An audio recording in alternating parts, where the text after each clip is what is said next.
শহরে ফের দুর্ঘটনা, যুবকের মৃত্যু। ফুলবাগানে নিয়ন্ত্রণ হারিয়ে ডিভাইডারে ধাক্কা বাইকে রাস্তায় ছিটকে পড়েন বাইক আরোহী যুবক। এনআরএস হাসপাতালে নিয়ে গেলে তাকে মৃত ঘোষণা করেছেন চিকিৎসকেরা। শহরে ফের দুর্ঘটনা, যুবকের মৃত্যু। ফুলবাগানে নিয়ন্ত্রণ হারিয়ে ডিভাইডারে ধাক্কা বাইকের রাস্তায় ছিটকে পড়েন বাইক আরোহী যুবক।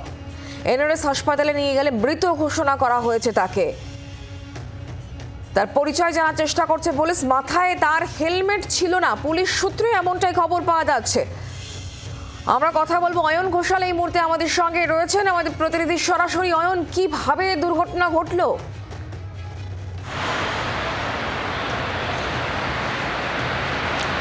প্রথমে দেখাতে চাইবো যে আমার ঠিক সামনে ক্যামেরা এখন যেদিকে মুখ করা রয়েছে সেটা হচ্ছে উল্টোডাঙ্গা হাটকোমর। সেখান থেকে এই রাস্তা ধরে অর্থাৎ ইস্টার্ন মেট্রোপলিটন বাইপাস ধরে বেলেঘাটা বিল্ডিং মোড়ের দিকে অত্যন্ত দ্রুত গতিতে বাইক ছুটে আসছে।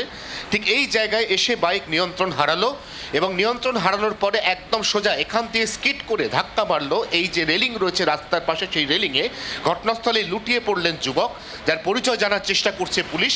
এবং তারপর এই যুবককে পুলিশ উদ্ধার করে এনআরএস হাসপাতালে নিয়ে যাওয়ার পর চিকিৎসকরা তাকে মৃত ঘোষণা করলেন। যুবকের মাথায় অর্থাৎ বাইক আরোহীর মাথায় হেলমেট ছিল না বলে প্রাথমিকভাবে পুলিশ সূত্রে খবর।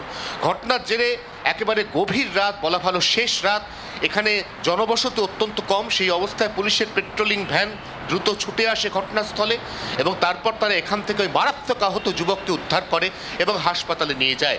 এত সতর্কতামূলক ঘোষণা, সেফ ড্রাইভ সেভ লাইফ নিয়ে এত প্রচারের পরেও গভীর রাতে একটি বাইক ইস্টার্ন মেট্রোপলিটন বাইপাস দিয়ে চলছে, অত্যন্ত দ্রুত গতিতে চলছে, অথচ বাইক চালকের মাথায় হেলমেট কেন নেই? নিশ্চয়ই সেই বিষয়টি ভাবাচ্ছে পুলিশকে। এই মুহূর্তে পুলিশ দুটো জিনিস জানার চেষ্টা করছে: এক, মৃত যুবকের পরিচয়, এবং দুই, ঠিক কীভাবে দুর্ঘটনাটা ঘটলো।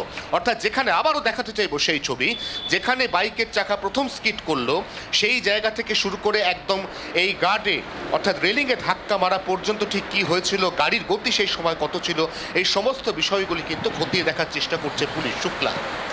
অয়ন, একটা বিষয়, শুধুমাত্র সেফ ড্রাইভ সেভ লাইফ নয়, আমরা জানি যে শহর কলকাতায় বেশ কয়েকটি বড় বড় দুর্ঘটনা ঘটে যাওয়ার পর সাধারণ মানুষের বিক্ষোভ আমরা দেখেছি। বিশেষ করে পড়ুয়াদের মৃত্যুর পর অভিভাবকদের বিক্ষোভ আমরা দেখেছি। তারপরে কিন্তু পরিবহন দফতরও নড়ে চড়ে বসে, তারাও কিন্তু বেশ কিছু কড়া নির্দেশও দেওয়া হয়েছে তাদের তরফ থেকে। তারপরেও দুর্ঘটনা কোথাও যেন রোখা যাচ্ছে না। একেবারেই তাই শুক্লা। এবং মানুষের যে নিজস্ব বিবেচনা বোধ, মানুষের নিজস্ব যে নিরাপত্তা বোধ, সেই নিরাপত্তা বোধ কি এইভাবে নিয়ম করে আইন করে মানুষের মধ্যে মানুষের মাথায় ঢোকানো সম্ভব? এই প্রশ্ন কিন্তু উঠছে। কারণ আমরা জানি যে ইস্টার্ন মেট্রোপলিটন বাইপাস, এই রাস্তাতে দুর্ঘটনার সংখ্যা অতি সম্প্রতি কয়েক গুণ বেড়েছে এবং সেক্ষেত্রে এখন কলকাতার বুকে বেশিরভাগ বাইক রাইডার, বাইক চালক তারা হেলমেট ব্যবহার করছেন। এমনকি বাইকে যদি একাধিক সওয়ারি থাকে, প্রত্যেকের মাথাতে হেলমেট রয়েছে, এটাই কিন্তু এই মুহূর্তের কমন ফেনোমেনা। তা সত্ত্বেও কিছু মানুষ, তাদের মধ্যে চেতনা ফিরছে না এবং চেতনা না ফেরার ফলে যে দুর্ঘটনা ঘটছে তা কোনো কোনো জায়গায় মর্মান্তিক বা ফ্যাটাল হয়ে দেখা দিচ্ছে। ঠিক এই জায়গা থেকে গতকাল রাতের দুর্ঘটনার পরেও যেটা প্রাথমিকভাবে পুলিশ তদন্ত করে জেনেছে সেটা হচ্ছে ওই যুবক, তার মাথায় হেলমেট ছিল না। হেলমেটবিহীন অবস্থায় একটি বাইক ইস্টার্ন মেট্রোপলিটন বাইপাসের উপর একেবারে ঝড়ের গতিতে ছুটে যাচ্ছে, শেষ মুহূর্তে নিয়ন্ত্রণ হারাচ্ছে, অথচ মাথায় হেলমেট না থাকার কারণে ঘটনাস্থলেই মর্মান্তিকভাবে তার পড়ে রয়েছে সেই যুবক রক্তাপ্লুত অবস্থায়।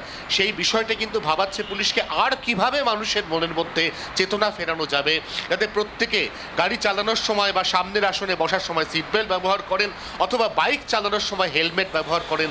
এটা কিভাবে মানুষের মনের মধ্যে ঢোকানো যাবে সেই বিষয়টা কিন্তু ইতিমধ্যেই ভাবাচ্ছে প্রশাসনকে। বাংলার আওয়াজ, বাঙালির আবেগ, জি 24 ঘন্টা।